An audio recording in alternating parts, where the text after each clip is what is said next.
para orar juntos, para arrodillarse y darle gracias a Dios por todos los beneficios. Y en cuanto a esto hay que decirlo, tenemos todas las facilidades.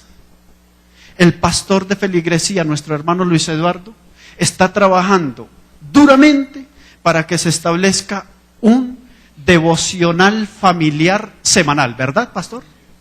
Y estamos invitando para que la familia aproveche esta oportunidad. Además, se da un CD grabado donde está la palabra de Dios, ¿verdad? Y se está ofreciendo la orientación para desarrollar un devocional familiar. Eso es importante y hay que aprovecharlo. Eso es responsabilidad de nosotros padres. Padre, ¿qué está haciendo usted por el bienestar espiritual de su familia? Madre, ¿cuándo fue la última vez que abrazó a su hijo, lo besó y oró por él? ¿Cuándo fue esa última vez? ¿Cuándo fue la última vez que como familia se arrodillaron a darle gracias a Dios por todo lo bueno que Él es con la familia? Si esto no ha venido sucediendo en su familia, permítame decirle que la mayordomía familiar exige dirección espiritual para la esposa y para los hijos. Agrega el verso 16, capítulo 16, verso 18 al 22. Dice que Saúl manda a decir a Isaí, noten, mandó a decir a Isaí, te ruego que David esté conmigo, pues ha hallado gracia delante de mis ojos. Es muy interesante la petición que hace el rey. ¿Ustedes se imaginan?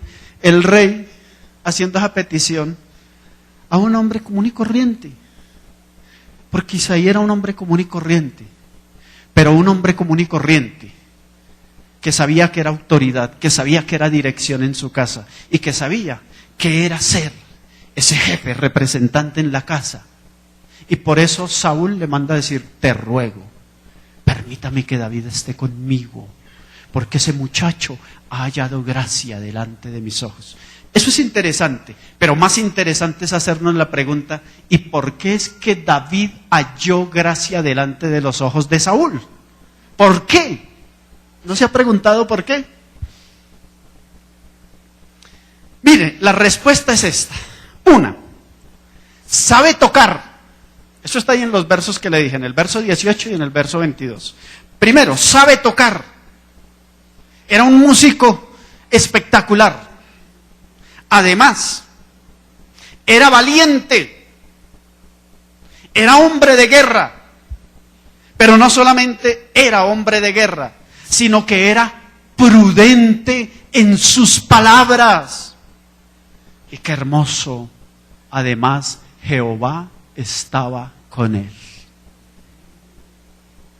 Alguien dirá, pero ¿cuál es la importancia de eso? Quiero decirle cuál es la importancia de eso.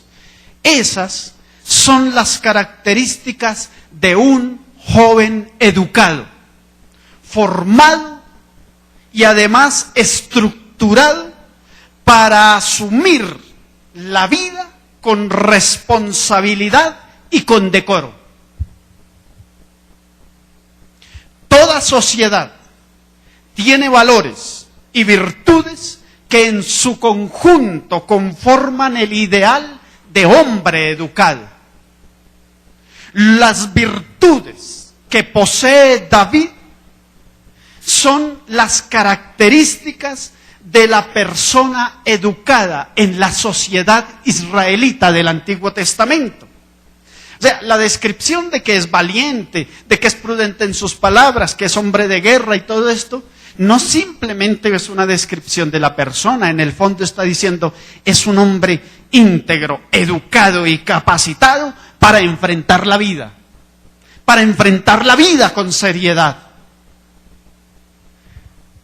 Todas las sociedades antiguas tenían unos modelos de ideal de hombre educado o virtuoso. Para los griegos, era la paideia.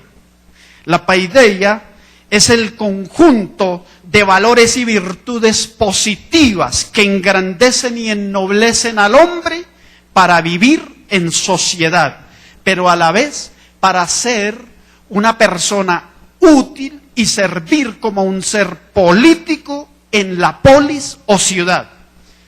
Les aclaro, servir como un ser político no es la política que conocemos hoy en día, no. Ser político para los griegos era ser un ciudadano libre y una persona que sirve a la sociedad en cualquier área.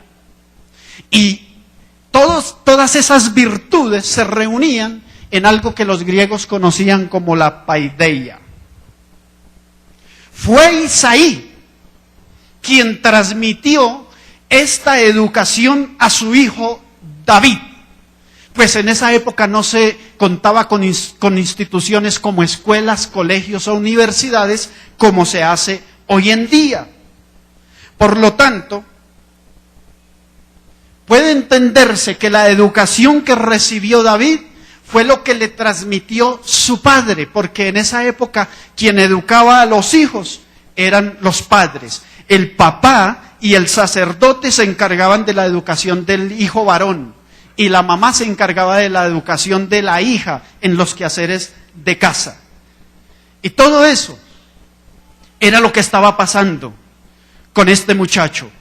David además era un muy buen trabajador, era pastor de ovejas. Saúl dice: envíame a David tu hijo, el que está con las ovejas.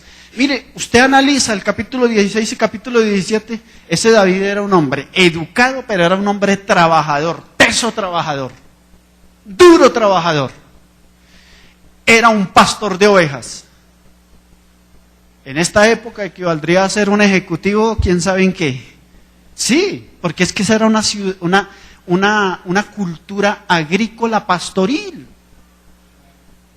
En esta época, David, si transpusiéramos a David en esta época, tal vez sería un alto ejecutivo de cualquier empresa, de una multinacional. Es que David era una persona bien capacitada. Era trabajador.